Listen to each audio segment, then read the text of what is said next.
চন্দ্র দেখলেন, তিনি মনে করলেন এটাই আমার রব। চন্দ্রকে রব বলে মেনে নিলেন।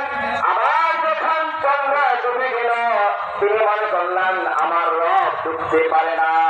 আবার যখন দিনের বেলায় সূর্য দেখতে পেলেন, চন্দ্রের তুলনায় সূর্যের আলোটা বড়, মনে করলেন এটাই রব, আবার এটা আমার বড় রব।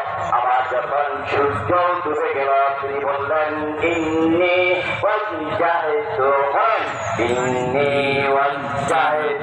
ওয়াজহিয়া লিল্লাযী ফাতারাস সামাওয়াতি ওয়াল আরদ হানিফান ওয়া মা আনা মিনাল মুশরিকিন। আল্লাহু আকবার।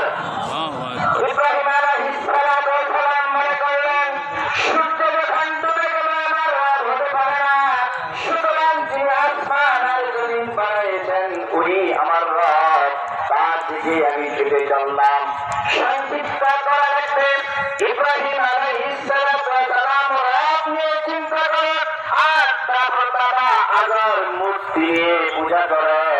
বাবার সাথে পিতা পুত্রের কথা হয়, তর্ক হয়।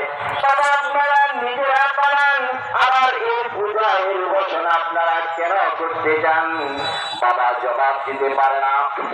একদিন দুই দিন এমনি বাবা পিতা আর পুত্রের কথা শুনতে থাকে। হঠাৎ একদিন বলে বাবারে চলো আমরা অমুক জায়গায় মেলায় যাব। বলে ইব্রাহিমের পিতা আজর। ইব্রাহিমের পিতার নাম কি? যেটা বলে তার মূল নামটা ছিল তারেক। আজর নামের একটা মূর্তি কান্দে লইয়া ঘুরত, এই জন্য জনগণ তাকে আজর বলে ডাকত। রিক্সাওয়ালা রিক্সা নিয়ে যায়, কি বলে ডাকেন? বলে ও রিক্সা। রিক্সাওয়ালা বলেন না, রিক্সাওয়ালা বলেন, এটা বলেন না, কি বলেন? ও রিক্সা।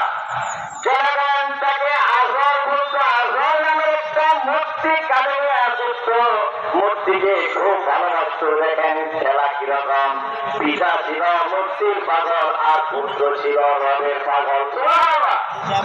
আমাদের জাতির পিতা ছিলেন রবের পাগল, আমরা কি রবের পাগল থাকবো না মূর্তির?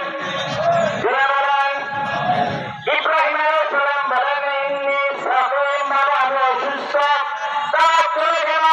এবার ইব্রাহিম আলাইহিস সালাম তার মায়ের কাছে বলে মা সবাই তো মেলায় চলে গেছে, ভগবানরা না চাইছে।